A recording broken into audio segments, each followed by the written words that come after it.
দিলীপ ঘোষ তৃণমূল ভবন নিয়ে চূড়ান্ত নাটক। 2021 সালের পরে বিজেপির বহু অফিসে তৃণমূল কংগ্রেস তালা মেরে দিয়েছিলেন। প্র্যাকটিস তখনই হয়ে গেছিল, এখন সেটা নিজেদের পার্টি অফিসে প্রয়োগ করছে।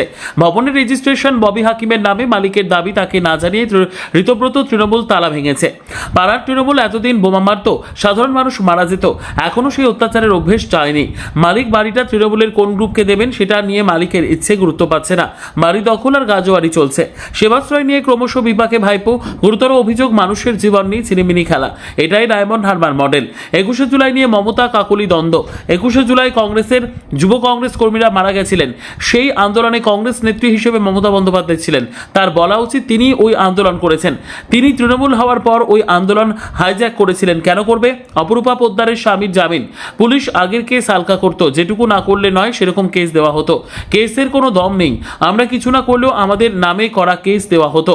কঠিন লড়াই জিতলো আর্জেন্টিনা। আর্জেন্টিনার অবস্থা এখন তৃণমূলের মতো। আমাদের খুব উচ্চ ধারণা ছিল, সবাই ভাবছিল বিরাট শক্তিশালী দল। তৃণমূল এবং আর্জেন্টিনা দুজনেই তো নীল সাদা। হ্যাঁ, বাবুল সুপ্রিয় গান গেয়েছিল নীল সাদা রং মুছে ফেলো। আমি তো আজকের খেলা দেখার পর বাবুল সুপ্রিয়কে খুঁজছি। কালকে দিনভর নাটক হলো, সন্ধ্যেবেলায় তালা দিল একদল, আরেক দল তালা খুলতে গেল। কি বলবেন এই নাটক ঘিরে? আমি তো পুরনো কথা মনে করছি। 21-এর পরে আমাদের বহু বিজেপি অফিসে টিএমসি লোকেরা তালা মারছিল, তো তখন প্র্যাকটিস করেছিল, এখন কাজে আসছে, নিজেদের পার্টি অফিসে তালা মারছে। আমি খড়গপুরেও দেখেছি যারা টিএমসি করতো তারাই টিএমসি অফিসে তালা মারলো, টিএমসি অফিস ভাঙলো। এতে আমাদের কোনো রোল নেই। সাধারণ মানুষ যাদেরকে একদিন ক্ষমতায় বসিয়েছিল, আমি তো বলবো উল্টো, সাধারণ মানুষকে বাদ দিয়ে যারা ক্ষমতায় বসেছিল লুট করে, তারা আজকে বিরোধী আসনে বসারও সুযোগ পাচ্ছে না। যারা বিরোধী হিসাবে সুযোগ পেয়েছে তারা সেই দায়িত্ব পালন না করে আগামী দিনে মানুষ দেখবে তাদের। ভবনের রেজিস্ট্রেশনটা ফিরহাদ হাকিমের নামে দাবি করছেন মালিক। মালিক এর আগে একবার ওই বাড়িতে নিজের যে তালা, সেই তালা দিয়ে ওই বাড়িটা ওনার তৃণমূল কংগ্রেসের তরফ থেকে তিনি বাড়িটাকে এক্সপ্লোজ করতে চাইছেন।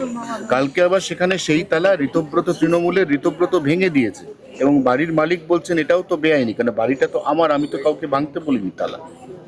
হ্যাঁ, এতদিন তাই হয়েছে। দেখুন, পাড়ার টিএমসির 2 গুন্ডা বম মারতো, সাধারণ মানুষ মারা যেত।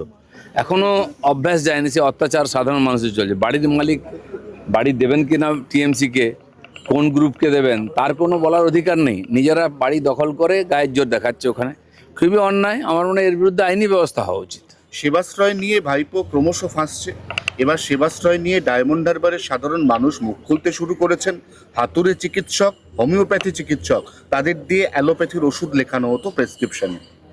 দেখুন, এইসব খুবই গুরুতর অভিযোগ। মানুষের জীবনকে নিয়ে ছিনিমিনি খেলা কেবল রাজনৈতিক স্বার্থে।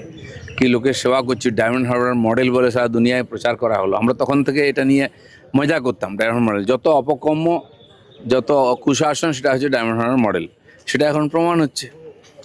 21শে জুলাই নিয়ে তদন্তের দাবি করে মুখ্যমন্ত্রীকে চিঠি দিলেন কাকলি ঘোষ দস্তিদার, একসময় মমতার ছায়াসঙ্গী। দেখুন, 21শে জুলাইয়ে তখন কংগ্রেসিরা আন্দোলন করেছিলেন, যারা মারা গেছিলেন, যুব কংগ্রেসের কর্মীরা মারা গেছিলেন।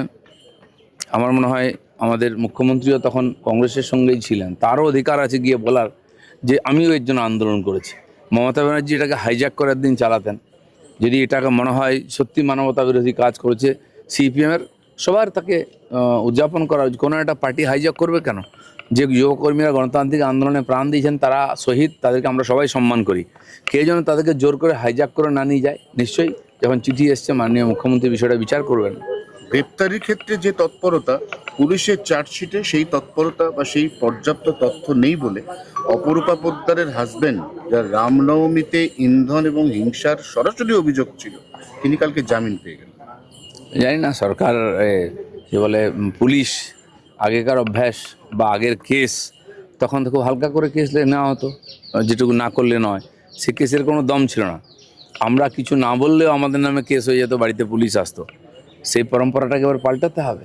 আমার মনে হয় আবার ডুপ্লিকেট সাপ্লিমেন্টারি চার্জশিট দেওয়া উচিত এসব লোকের বিরুদ্ধে। আর্জেন্টিনা খুব টাফ লড়াইয়ের পর অবশেষে, আর্জেন্টিনার সমর্থক হিসেবে কি বলবেন যে এত টাফ লড়াইয়ের পর অবশেষে? আর্জেন্টিনা বিশ্ববিখ্যাত, বিশ্ব চ্যাম্পিয়ন দল, তাদের অবস্থা এখন টিএমসির মতো হয়ে যাচ্ছে। যে টিএমসির কথা এখানে পাতানো উঠতো, মানুষ সূর্য উঠতো, সেই টিএমসির অবস্থা দেখেছেন? 2 গ্রুপ হয়ে অফিস দখল করার লড়াই চলছে, কি অবস্থা। আর্জেন্টিনা সম্বন্ধে আমাদের খুব উচ্চ ধারণা ছিল, বিরাট শক্তিশালী দল। এটা অজ্ঞাত কুলশীল দেশ এসে তাদেরকে আটকে দিচ্ছে, এটা খুব চিন্তার বিষয়। কিন্তু এটা ঠিক যে দলটা বিশ্বকাপের মূল পর্বে পৌঁছেছে সে এলাফেলা নয়। তো এরকম অনেক দেশ আছে যারা চান্স পায় না, ফুটবল তারা এগিয়ে আছে। নতুন দল আসুক, খেলা নতুন হোক, আর প্রত্যেকবার বিশ্বকাপে কিছু না কিছু অঘটন হয়, আমরা এখনো অঘটনের আশায় আছি। তৃণমূলের রঙও নীল সাদা, আর্জেন্টিনার নীল সাদা। হ্যাঁ, তো নীল সাদা রং মুছে ফেলো, বাবুলদা গান গেয়েছিলেন। এবার লোকে সেই কাজটাই করছে। আমি ওনাকে খুঁজছিলাম যে নতুন গান লিখেছেন কিনা এখন।